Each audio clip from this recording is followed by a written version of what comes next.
Bismillahirrahmanirrahim. Today our topic is sovereignty. Sovereignty means the supremacy of will of state as expressed by its laws over all individuals and associations within its boundaries. It means that supremacy of authority of state within its territories and against all the powers and authorities beyond its frontiers. It is supreme lawmaking power of the state. तो sovereignty क्या है? We have studied four organs, four components of the state, and these components were territory, population, government, and sovereignty. And in these four components, we have defined sovereignty as the supreme power of the state or supreme will of the state is called sovereignty. Means the will or the power that is supreme on the people, and it may be within the state and outside the state.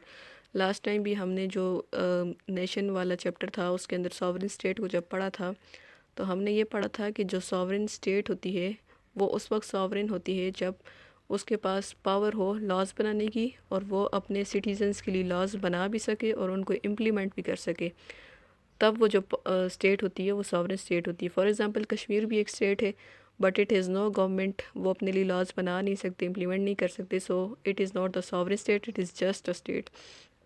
तो sovereign state वो होती है जिसके पास laws बनाने की और उनको implement करने की पावर होती है. सो अब जो सॉवरेनिटी है उसके डिफरेंट एस्पेक्ट्स होते हैं. ठीक है, मतलब उसका एक इंटरनल एस्पेक्ट होता है और एक उसका एक्सटर्नल एस्पेक्ट होता है. तो जो इंटरनल एस्पेक्ट होता है, internal aspect means that the supreme and final power to command all the persons within the territory of the state. It issues orders to all men, to all associations within the area of the state and receives orders from the none. कि simple is that कि जो state की supreme और final power होती है अपने territory के अंदर, इंटरनल इसे इसलिए कहते हैं कि with in the territory of the state, जो उसके पास लॉज को बनाने की और लॉज को इम्प्लीमेंट करने की पावर होती है वो इंटरनल सॉवरेनिटी होती है. और इसमें वो इशू ऑर्डर करती है टू ऑल एसोसिएशंस, स्टेट के अंदर जितनी भी एसोसिएशंस हैं, to all the man, state के अंदर जितने भी लोग हैं उन सब को वो ऑर्डर इशू करती है, उन सब के लिए वो लॉज बनाती है. And receives orders from the none, लेकिन वो किसी से ऑर्डर लेती नहीं है. ठीक है, उसकी उसकी कमांड होती है अपने लोगों के ऊपर.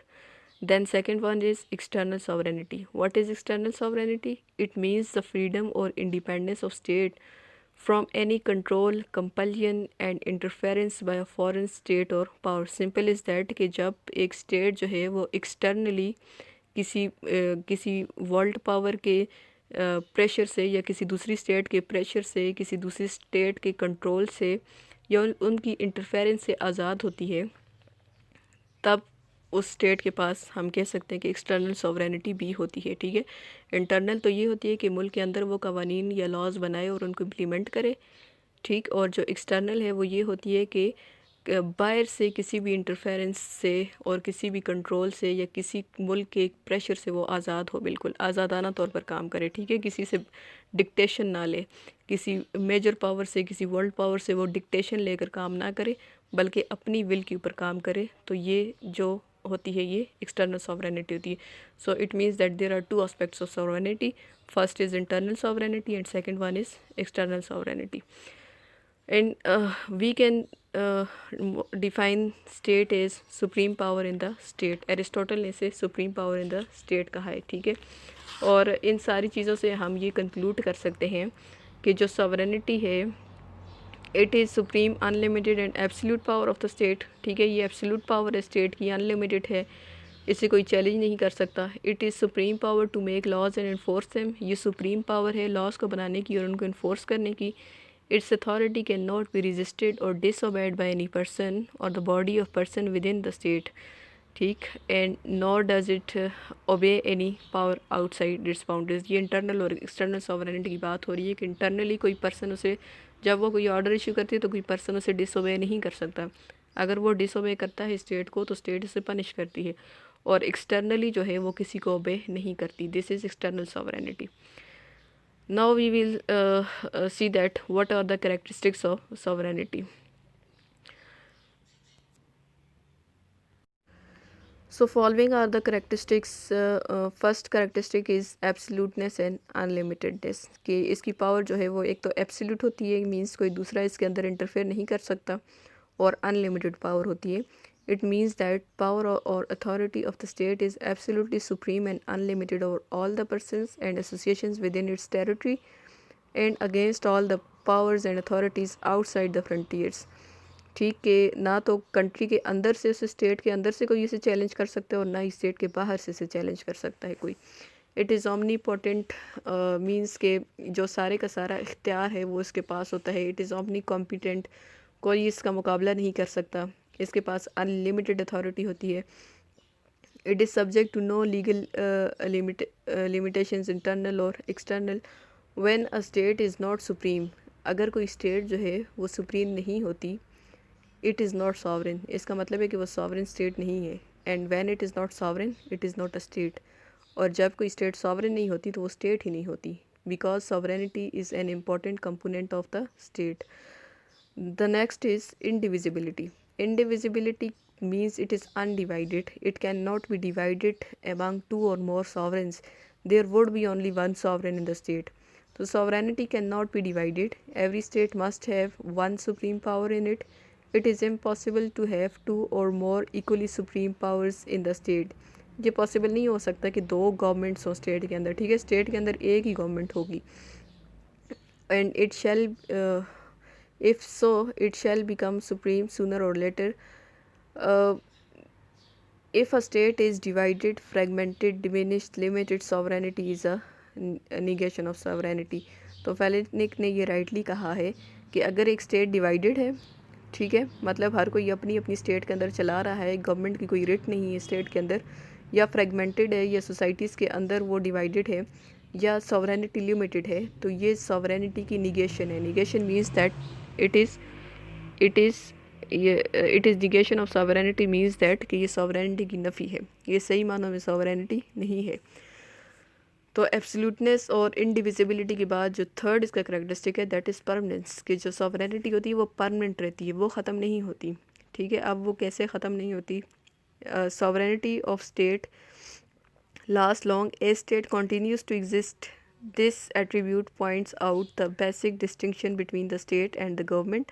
The state is permanent association. Government is a temporary organization, and government may change but the state continue to exist. Simple is that कि state जो है वो ख़त्म नहीं, जब तक state ख़त्म नहीं होती उसकी sovereignty ख़त्म नहीं होती, वो उसकी sovereignty बरकरार रहती है. हाँ ये है कि गवर्नमेंट जो है वो टेम्प्रेरी होती है, गवर्नमेंट चेंज होती रहती है, एक गवर्नमेंट के बाद दूसरी गवर्नमेंट आती है, लेकिन स्टेट की सॉवरेनिटी वहीं पर रहती है. ठीक है, स्टेट वहीं पर सॉवरेन रहती है, कि जब तक स्टेट मतलब जब तक स्टेट एग्जिस्ट कर रही है तो उसके अंदर सॉवरेनिटी मौजूद रहेगी. एग्जांपल इसकी ये है कि when a king dies another step into his shoes because the state continue to exist. ठीक है, कि किंग अगर मर भी जाए तो उसकी जगह दूसरा किंग आ जाता है, वो सॉवरेन बन जाता है, लेकिन स्टेट वहीं पर रहती है. तो जब तक स्टेट रहती है तो सॉवरेनिटी वहीं पर रहती है. There is an English saying एक यहाँ पर बड़े मज़े की बात की गई है. The king is dead long lives the king. King मर भी जाता है लेकिन फिर भी किंग ज़िंदा रहता है. वो इंसान मर जाता है लेकिन किंगशिप वहीं पर रहती है. ठीक है, इंसान मर जाते हैं, गवर्नमेंट वहीं पर रहती है. अगर गवर्नमेंट वहीं पर रहती है तो सॉवरेनिटी वहीं पर रहती है. It is sovereignty of the king that lives long through the individual.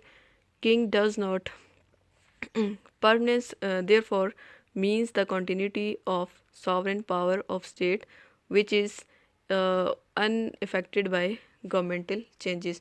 कि जो governmental changes से unaffected होती है वो क्या होती है?